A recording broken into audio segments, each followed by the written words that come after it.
Hello, hello, Saggy Joe here, just trying to fix the lighting. Okay, so I've been going on Quora. I've seen like these interesting questions. So this is, you know, why do good employees leave, right? And I made a PowerPoint of not so much my own PowerPoint, but we'll have a discussion. So why do good employees leave? So this is from Neil Kumar. So good employees are usually the first ones to leave. The bad employees are the ones that you need to lay off or fire or get rid of somehow. So why do they leave? They leave because of one or more of the following things.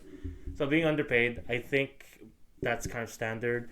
It's kind of hard, especially when I guess you're around my age when you're trying to go for entry level positions, and you don't really have much leeway in terms of being able to demand money. It's like in the example that Neil puts here, it's like as an extreme example, I'm about to graduate PhD student I worked with was offered 67K over the phone. Of course, 67K is very, very good, but then the PhD, the advisor told him to call back and ask for 167K.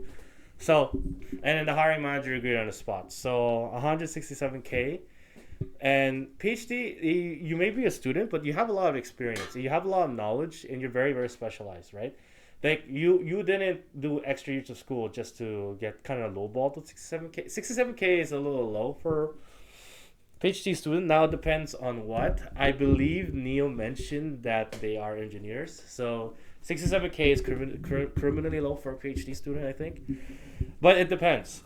It depends on what their thesis is, what their how their grades were, what kind of student they were in the program. It really, really depends. So it's kind of really hard to say. Um, but again, yeah, they have experience, right? So when you're entry level, like just a regular folk like you and me, it's very hard. Like you don't have this kind of leverage. You can't just ask for 167K. But again, they also did put the work into it, so it's not like like that. So another reason being underappreciated, I think that's pretty straightforward. So here, I knew someone who was treated like a leper by the CEO of a startup. The guy was employee number two. After working there for 3 years, he quit. The company ended up hiring five people, which is Neil, to do his job. The CEO was replaced soon afterwards. If you have one employee who's that good that they had to hire five other people, that's very poor labor choice. I don't know because management is not always your friends. The CEO probably felt threatened by employee number two because employee number two clearly did everything. He look at this. He five people had to be hired. Clearly employee number two was excellent. Was a really good worker, and this is the kind of things that happens when you don't value your employees. I just can't, man. This guy held the startup together, ended up hiring five people, including me, to do his job. Five people. What did this guy do? Did he build everything up and stuff like that? Is that what happened? Yeah, I mean, I would replace the CEO right away. But see, your boss, management's not your friend. They might feel threatened. If not, they'll want your brown nosing because they want someone to like kiss ass them, and it's horrendous. It's awful. This is awful. Anyways, that's I got a little personal experience of that because you really got to be careful, man. Managers, they'll try to squeeze the most productively out of you, and if you're a good employee, they'll want you to leave because they feel threatened. They think that you can replace them, and people who feel that way are not your friends, and they're not good managers either. I have an experience where I sacrificed a lot for this one manager, and she just told me that I was not good of a like I there's a better spot I could have moved to. There's better opportunities that I rescinded because I liked working for her, and I thought that would be my home. I thought that I would be there in the long run, but she treated me like a son, and When I had my own ideas, she would always shoot them down. She'd say, "Why are you thinking? You're not being paid to think. You're just being paid to work." Um, it's and then I made a I'll admit I did make a mistake, but I thought I was doing a good decision, making a good decision, and I then ended up did it. I didn't do it, but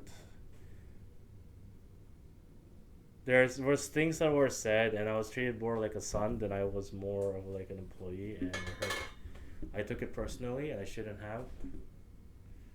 But yeah, it's I don't even think I was a good employee, but that's the kind of stuff that happens. So working on useless stuff as an engineer, it was very frustrating to work on something that everyone knows would be never used. Even more so when you work crazy hours on it. Uh,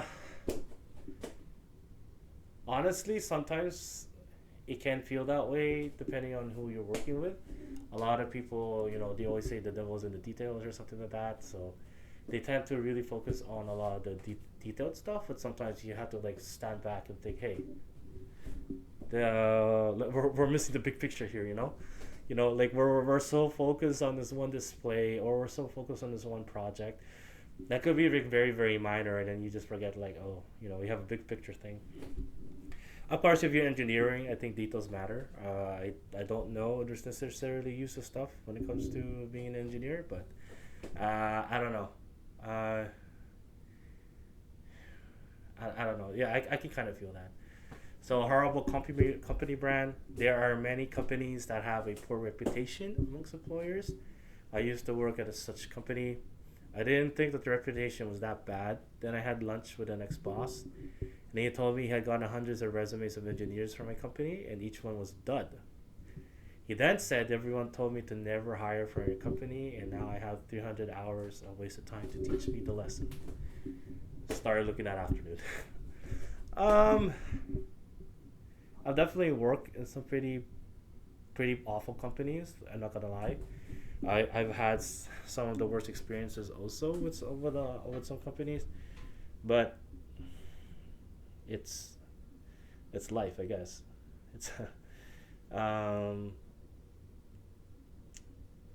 I don't think I've had this kind of experience though. I don't think I've had a situation where I've had it from a horrible. I think I have a horrible company brand in terms of like as a worker. I don't know as a hiring manager.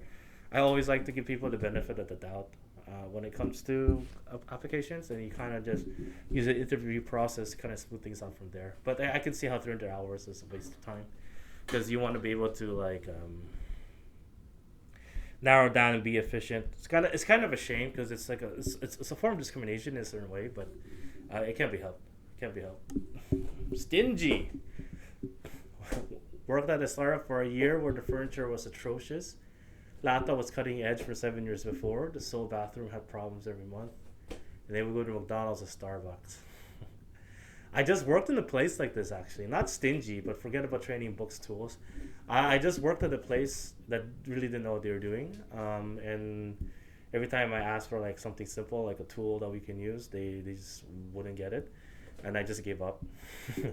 And I'm no longer employed there. Actually, I'm starting a new job hopefully tomorrow, if not Tuesday, and then we'll go from there. So culture, there are places where people work collaboratively, smile a lot, and regardless of stress, have positive feelings towards each other. Then there are places where none of it's true, and the best of times, it's kind of like a hard. It's hard. It's hard to establish a culture. Because you want to maximize productivity, and you don't want people like you want people to treat work as work. You don't want them to feel like, oh, this is my second home, right? I think if I were to run a company, I would run something like that. It's like kind of work-life balance. It's like when you come here, you're here to work. I'm not saying that you should be miserable, but there's a time and place for everything, right? Let's celebrate our victories. I don't want people to be miserable with each other, and we all need to get along, of course. And we're all in this together. You're gonna see us more than you're gonna see your own family, in many ways, right? You'll probably know more about someone else's kid than your own. Sometimes it can happen. You're with them all the time, right? So obviously you don't want to have like a shitty ass culture, but also you don't want to be like too, I guess too lax, I guess would be the word, where employees feel like they can just do whatever they want. Sure, you can hire a bunch of people that are very self-driven, but it's always good to have some structure, and some boundaries, and just let everyone know, hey, at the end of the day, you can call us family, call us whatever you want, but this is still work, and work requires this and this and this. So this is from Brian Knapp. So according to his his opinion, there are two exceptionally good reasons that good employees leave. In fact, the best employees are the most likely to leave. So, I'm going to explain. Many years ago, I worked at a pretty awesome company. It seemed well run and great to work at least at first. However, the magic didn't and probably couldn't last. So, a couple of really important shifts happened that made the job go from amazing to kind of sucky. So that I had to get out before they went crazy. First thing that happened is all the best members of my team got moved to other teams or other projects. Basically, I went from sitting to amazing people and talking about code and technology and building things that changed the world for our clients to not doing that so much anymore. When people changed teams and new members were added to the team, dynamics changed quickly and it sucked. Also, after a while, I was asked to change to a new team too. At first, that was exciting and interesting. Then it got kind of not great. The real short version of this is I ended up butting heads with my boss and my team to the point that I realized I needed to leave. It wasn't an explosive type issue, it was an ideological one. I was asked to make change in joining the team, and once I joined, I was told not to change anything. That didn't work for me. Boy, do I know how that feels. And the more I looked at it, the more I realized that the same people had been in charge of the company for the previous decades or so, and they'd like things the way they were. They were doing it on purpose. So this is sort of like with the status quo. I think when you get you get when you get big or even like a medium sized company, when things it's like one of those things where if it ain't broke, don't fix it kind of thing. So sometimes if your status quo has been working for decades, previous decade, it's kind of hard to see why like you'd want to change stuff, because in a way you can be seen as the renegade. You can be seen as the problem employee. You know what I mean? So it's not always if you can have good ideas, you can have good philosophies, you can have a lot of interesting thoughts, but when it comes down to it, if the status quo has been working, it's very hard to foresee why you need to change. A lot of times business is very reactionary, so you have the one innovator, usually that's what happened, and then the businesses will react to that innovator by trying to copy as much as they can whatever is the product that they're selling, right? So you can see this with like Microsoft Office, and then you have like Google Docs, and they're kind of like intertwined with each other. Kind of like you can download Google Docs into Microsoft Office, but it's like one of those things where like people will keep trying to come up with ways to copy an innovation as opposed to being proactive about it. And yeah, you can see that in like food development. You can see that in music. A lot of industries. That's usually the way it works. There's always a status quo, and then even when you have an innovator, it might just be specific to them, right? And it's just something that you're not gonna be able to copy, and you're just gonna have to hope that whatever innovations they come up with is not too different from your own, and that your company can still find success. But Blockbuster failed because they had a status quo and they didn't want to adapt with the change in times. And this is tale as old as time. A lot of places are reactionary, and some people don't want to react, and that's what happens. You get bankrupt. So let's continue on. So the odds that things were going to change while they were running things was about zero. Combine that with the odds of them leaving being about zero. There's no hope for me to make things better. And that brings me to the first point. When the relationship with your boss or company sours, it's time to leave. Most people quit their bosses, not their companies. And I will echo that. I will echo that to the ends of my days. So, luckily they were able to change positions really quick. Joined a friend that was recruiting, And it's a situation not unique to them. The best employees I've seen have lots of opportunities to find a better job situation. Usually they are friendly off recruiters, and so on all the time. Which leads me to the second point. The best employees are in the best position to leave for a better opportunity. It's easy enough to leave in a good economy, that once things are bad, smart ones are first out the door. When you put the 2 points together, that is a really pretty compelling story for any good employee to leave. I've been that employee before. It's not fun leaving a company you really enjoyed being at. However, usually that is the best situation for everyone involved. It's just the end of the presentation. So, just a few quick comments. I would say, from personal experience, I always leave because I don't like a boss. I'm in a different situation. I don't have a lot of responsibilities, but I can't afford a lot of luxuries either, right? So I tend to move from job to job. It's not healthy, but when I was young, I was very loyal. I would stay in places for 1 to 2 years, and then try to go from there. But nowadays, I'm back in school, and I just don't pull up with all bullshit because whatever job I'm working right now is not necessarily my long-term role. If I like my boss, if I like my situation, I think I can see myself working there long-term. But I'm going to school just in case, just to get some skills, just to make sure that I have a backup plan in case wherever I work doesn't work out. And I would encourage you guys to do the same. And it's kind of true. A good employee will always find a better situation because that's their worth. They know what they bring to the table, and they know that what they can demand. And what happens is that a lot of companies actually get stuck with mediocrity. They all their good employees will leave after a couple of years. They find something better, and then mediocre employees are the ones that are left. And those mediocre employees are good enough because they maintain the status quo. And as long as the company is that bankrupt, there's really no reason to kind of pursue anything else. And I will say a lot of places, they wait for other companies to do research and development. They'll go to like these conferences or whatever, or I don't know, like they'll hear the grapevine. So how did this happen? Maybe you have like some kind of trader, insider information, whatever. And these companies will hear about this research and development. They're like, oh, is this what you're doing? And they'll kind of like try to see the best way to like take your idea and implement it in their own. I will say that a lot of times your ideas will be very good, but they also won't be appreciated. And the best you're gonna get is like a gift card, even though it's gonna give the company like savings in like millions of dollars, or give them like a whole new niche market that they can apply to. So you always gotta be careful when you got your own ideas.